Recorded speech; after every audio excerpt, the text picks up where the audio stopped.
E aí, pessoal, tudo bom? Aqui quem fala é o professor Luiz Fernando, da Escola de Química do FJ, e essa aqui é uma aula de EQS 749, Métodos Numéricos Aplicados.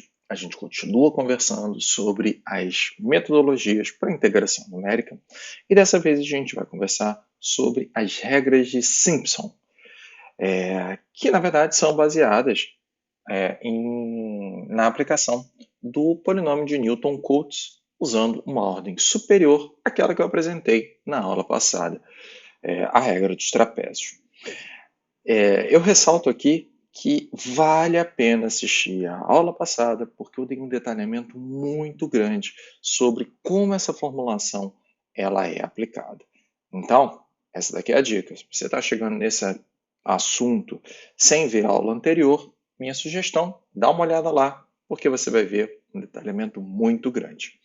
Bem, a aplicação da regra de Simpson ela é baseada no uso do polinômio de Newton-Cotes, mas agora a gente vai utilizar um polinômio de segundo grau e, portanto, a gente está utilizando 3 pontos discretos nessa formulação. Ressalto que a gente faz uso completo da formulação sempre em um subintervalo da, em relação ao intervalo total para integração, tá bom? Então, nesse caso aqui, digamos que façamos uso então a gente vai fazer 3 pontos discretos, o que implica que a gente está fazendo uso de 2 intervalos. Então, eu tenho aqui um intervalo, 2 intervalos, e essa daqui é a forma como eu estou interpretando o meu problema. Então, eu tenho esse cara daqui vai ser o x0. Eu estou fazendo a formulação, assim como eu fiz na aula passada, para o primeiro ponto, na verdade, para o primeiro intervalo de integração, usando os 3 pontinhos. Tá? Na aula passada a gente fez usando apenas 2 pontos. Então eu tenho aqui o F0, o F1 e eu tenho o F2 também. F0, F1 e o F2. Beleza. Então, nessa situação, usando a expressão que a gente usou na aula passada, x, para converter o x, o domínio, em relação ao número de espaçamentos utilizado, nessa situação a gente está usando 2 espaçamentos e, portanto, S é igual a 2 para o caso de utilizar 3 pontos. Perfeito, tranquilo. E o que eu vou fazer? Eu vou utilizar direto, sem muitas delongas, eu vou capturar da aula passada, tá? A expressão que a gente deduziu para integração, usando h, indo de 0 a 2, na aula passada foi apenas um espaçamento, então ia de 0 a 1, aqui são 2 espaçamentos, então eu vou de 0 a 2. E aqui eu vou utilizar o polinômio usando a segunda ordem de aproximação. Então vai ser F0 mais S delta F0. A regra dos trapézios vinha só até aqui, mas agora eu vou ampliar e vou usar o outro termo também. S menos 1 dividido por 2, delta 2, F0. Isso daqui é integrado em ds. Tá? Note que já expliquei isso na aula passada, mas esses ΔF zeros aqui, tanto o ΔF simples e o delta 2, eles podem ser derivados usando os pontos aplicados ao teu domínio, no caso aí o F0, F1 e F2. Então eu consigo expressar dessa maneira. Além disso, a integração desse polinômio aqui também é muito simples quando a gente faz avaliado ao espaçamento, a variável S em si.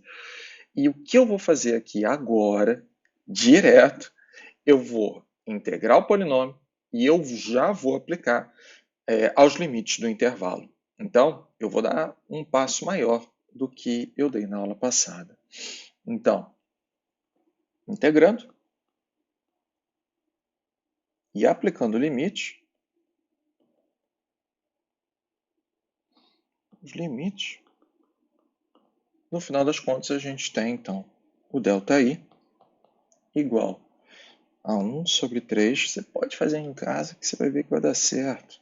H de F0 mais 4 F1 mais F2. E isso daqui, então, aplicado para o primeiro intervalo, esse que eu mostrei aqui para você. Tá bom? Bem, qual é o comportamento disso? É interessante porque eu mostrei para você no finalzinho da aula passada o comportamento gráfico desse cara. E, no caso aí, para a regra dos trapézios. E para cá é algo parecido. Tá? Eu vou desenhar, não vou explorar muito a questão desse gráfico aqui, não. Mas imagina que você tem uma determinada função. Tá aqui a função. Essa daqui é a função real. Tá? É o que se espera mesmo de um resultado. É lógico que quando a gente faz uma integração numérica, existe uma ordem de aproximação. E a gente utiliza pontos discretos. Então, nessa situação, eu tenho um ponto discreto, outro ponto discreto e outro ponto discreto aqui. Então, eu tenho x0, x1, x2, o f0, f1 e f2. No fundo, o que o polinômio tenta caracterizar é um ajuste polinomial. Tá? Então, pode até ser que, de acordo com os pesos dados para cada um desses pontos f0, f1 e f2, o comportamento fique um pouquinho diferenciado, mas no fundo é tentar ajustar uma equação de segunda ordem aqui. Então, talvez, na verdade, até que para essa função que eu desenhei, o comportamento pode ser legal, hein? Pode ficar direitinho. Talvez tenha um errozinho, alguma coisa, mas a ideia é que o ajuste ele tem um comportamento de segunda ordem dentro do limite aplicado. Tá? Se o comportamento esperado da função, real da função, na verdade, real, o comportamento real da função, talvez não fosse desse jeito, talvez ele tivesse, sei lá, algo assim, alguma coisa assim, iria ter um erro associado, porque no fundo, quando a gente utiliza essa expressão aqui, eu estou tentando obter uma expressão, um ajuste de segunda ordem, então, uma equação de segunda ordem, ou seja, parabólico. Beleza, então esse cara daqui, ele é aplicado para um único intervalozinho, né? Na verdade, para um subintervalo de integração. E para todo o domínio, eu vou ter que replicar isso daqui usando mais intervalos, ou seja, deixa eu desenhar, marcar uma cor. Se isso daqui é o primeiro subintervalo de integração, depois eu vou ter mais um pontinho, eu vou ter mais outro subintervalo. Tá? Agora eu vou fazer assim. Opa, deixa eu tirar isso. Agora eu vou fazer assim, mais um subintervalo. Repara que na formulação em si, para o primeiro subintervalo, para o segundo subintervalo, vou marcar aqui, porque eu esqueci de marcar, para o primeiro subintervalo e para o segundo subintervalo, eles compartilham sempre F2. Tá? E por isso ele vai aparecer duas vezes na formulação. Para todo domínio,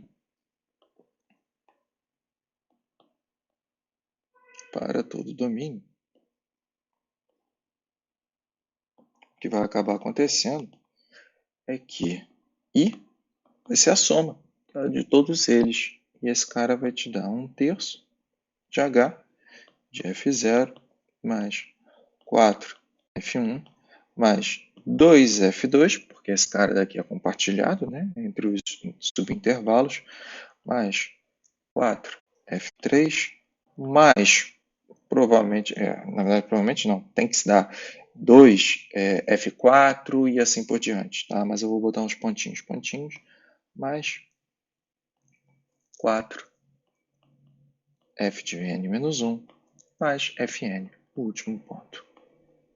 beleza? Eu posso reescrever essa expressão utilizando, tentando generalizar com um somatório, tá? Então, eu vou escrever a fórmula geral. Eu vou escrever aqui no cantinho de cá. Então, o modo geral, a forma geral, eu tenho I é igual a H sobre 3 de F0 mais 2 vezes o somatório J igual a 1, indo até N sobre 2, sendo que N representa o número de pontos envolvidos aqui, menos 1, F de 2J mais 4, somatório J igual a 1, N sobre 2, e o F de 2J menos 1 mais Fn. E aí você já começa. Que parada é essa? O que isso significa? Vamos com calma. Vamos com calma. Vamos olhar. Aqui, olha, deixa eu tirar um pouquinho. Aqui a gente já percebeu que quando se realiza a soma em todos os intervalos, esse carinha daqui ele vai ser replicado, tá bom? E ele vai ficar, portanto, com o 2, né, em evidência. Enquanto que os pontos intermediários, ou seja, esse ponto intermediário, ele sempre vai estar multiplicado por 4, porque a própria formulação na integração me leva a esse númerozinho aqui.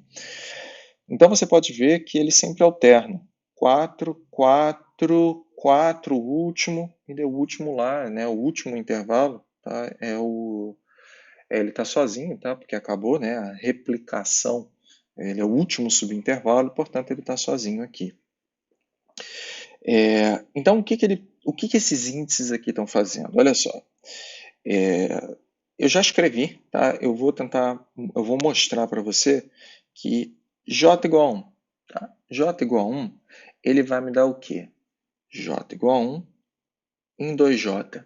Sendo 2J, J igual a 1, multiplicado por 2, vai dar F2. Tá? Então, o primeiro termo desse somatório, ele vai me dar o F2. Tá? E, portanto, vai multiplicar por 2 depois. Eu peguei e dou um check aqui, porque esse cara daqui foi contemplado.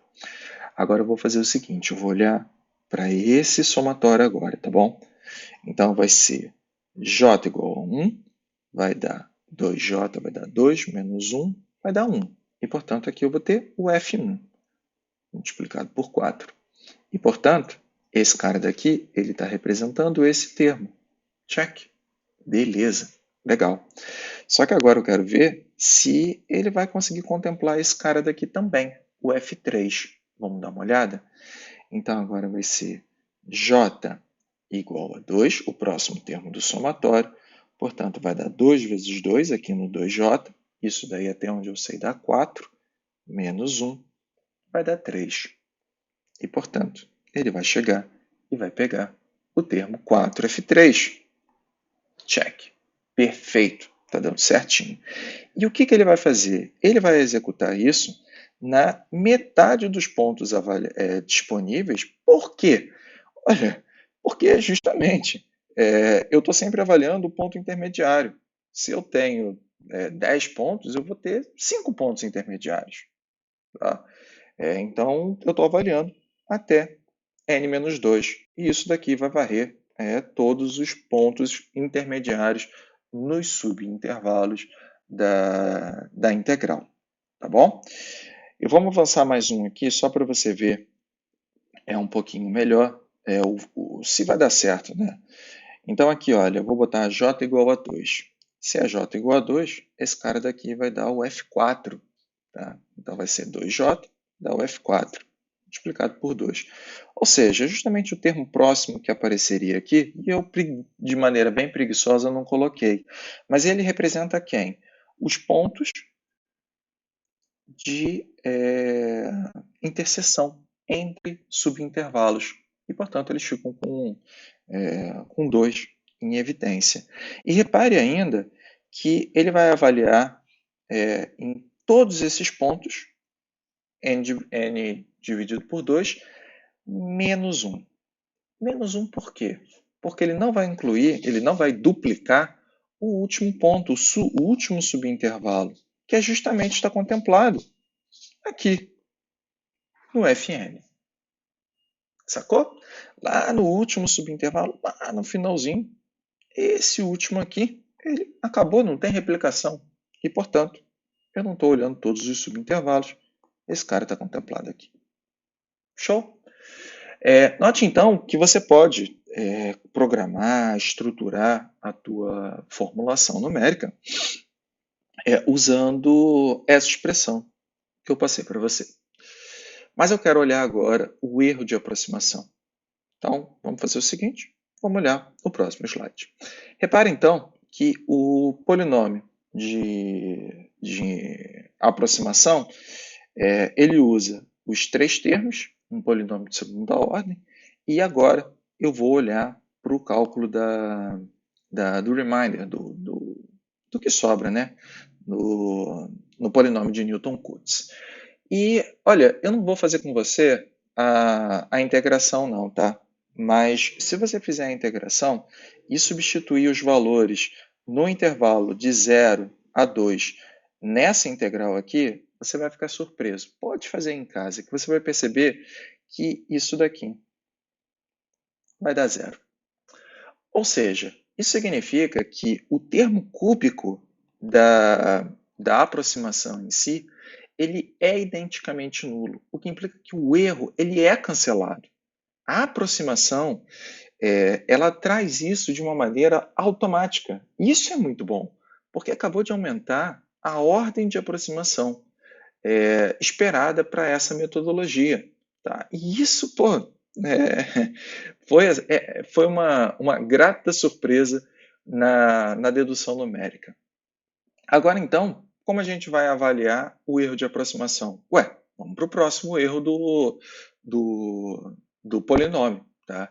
Então, a gente aumentou, eu peguei aqui e trouxe o próximo termo do polinômio, tá? E coloquei aqui. Note que não foi nem o próximo termo do polinômio, mas o próximo termo, considerando o remainder da série. Ok, integrado de 0 a 2, eu peguei e fiz aqui para você a integral com esses termos. E o resultado deu isso daqui. É igual a menos 1 sobre 90 de h a quinto, a quinta potência, da derivada quarta, o que se é um ponto intermediário qualquer. E, portanto, o que a gente acabou de descobrir? Que, nessa situação, o erro de aproximação local, ele tem uma ordem de quinta potência aí de aproximação. Tá? É um erro muito bom para uma formulação que utiliza um polinômio de segunda ordem. Tá? Então, isso daqui é legal. Mas, esse cara daqui é o erro de aproximação local. Como é que eu faço para calcular o erro global? Bem, eu preciso fazer o somatório em todos os intervalos. E eu mostrei na aula passada como se faz isso. O que eu vou mostrar agora é justamente que ele sempre aumenta uma ordem. Então,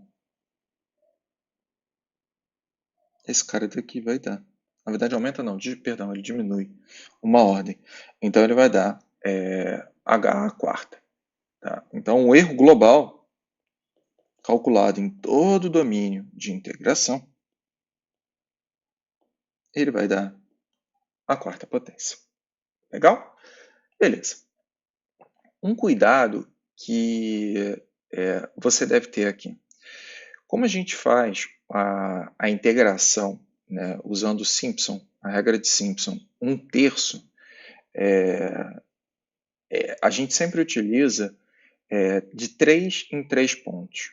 Tá? O que implica que, naturalmente, o número de divisões que precisa ser aplicado para essa metodologia tem que ser um número par de divisões. porque senão você não vai conseguir fechar dentro das subdivisões, nos intervalos dos limites de integração completo, você não vai conseguir encaixar para poder utilizar um número tal de divisões para poder encaixar essa formulação. Então, um cuidado que você tem que ter. Caso você utilize apenas a formulação de Simpson 1/3, você tem que usar um número par de divisões H. Tá, essa daí é a única ressalva que eu te trago. Mas o erro aqui é fantástico, tá? Achei muito legal. Mas eu gostaria de olhar, ainda nessa aula, ampliar um pouco o conceito e olhar uma outra formulação de Simpson, a formulação 3/8. O que muda é que eu estou aumentando a ordem de aproximação do polinômio. Então, eu estou utilizando em um subintervalo um polinômio de terceiro grau, usando 4 pontos discretos. Tá? Ou seja, se são 4 pontos discretos, 4 pontos discretos igualmente espaçados, o que vai acabar acontecendo? Eu tenho que S agora é 3. Tá bom? E é por isso que eu trouxe o polinômio de terceiro grau para cá, para a integração, e agora o limite de integração vai de 0 a 3. Tá? Eu peguei e resolvi a integral para esse domínio, tá? Então, na verdade, para o primeiro intervalo, né?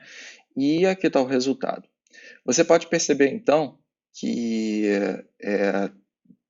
eu tenho o 3/8 na frente, tá? E é por isso que essa daqui se chama a regra 3/8.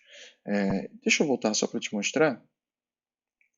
Aqui era 1/3, tá vendo? Por isso que se chama regra 1/3 de Simpson. Então aqui eu tenho o 3/8 aplicado ao primeiro intervalo, ao primeiro subintervalo. Repara que eu tenho os pontos intermediários, onde o valor da função é sempre multiplicado por 3, mas eu tenho esse ponto aqui, que é o ponto de interseção entre os subintervalos. E, portanto, esse cara daqui vai ser replicado. Isso daqui pode ser analisado quando eu faço a expressão para todo o domínio de integração. Então, olha só, eu tenho 3/8 vezes H, F0, está aqui, 3F1, 3F2, e o F3, ele é replicado, tá? Porque ele é um ponto de interseção entre os subintervalos. Então, com isso, eu tenho a formulação para o domínio completo, mas eu gostaria de colocá-la em uma forma de somatório. E essa forma de somatório não é tão simples assim de analisar. Vamos com calma. Muita calma nessa hora.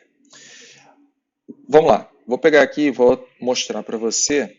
Então, eu tenho 3/8 vezes H, F0, check, ele está aqui. E eu tenho esse somatório estranho aqui, com esse índice estranho, já explico para você, indo até n-1, tá? É o número de pontos menos 1, multiplicado por 3. E eu tenho também esse 2 aqui, tá? J igual a 1, indo até n sobre 3 menos 1. Bem, o que significa isso daqui? Eu estou colocando essa restrição em que esse J ele não pode ser o número natural. Tá? Aqui K representa o número natural divisível por 3. É isso. No fundo é isso. Ou seja, ele não pode ser 3, ele não pode ser 6, ele não pode ser 9, ele não pode ser 12. O que ele está fazendo com esse somatório aqui, então? Ele está excluindo justamente os pontos de interseção de subintervalos. Repare, então, para quando J está dentro dos números naturais, vamos lembrar, né, dos números naturais, tá? Esse daqui, deixa eu lembrar de novo isso, o asterisco significa que eu não estou incluindo o zero nos números naturais, então n é igual e olha aí, eu acabei de dizer que Não era para incluir o zero e eu colocando o zero. 1, 2, 3, 4, blá blá blá, até o número que for. Então ele vai ser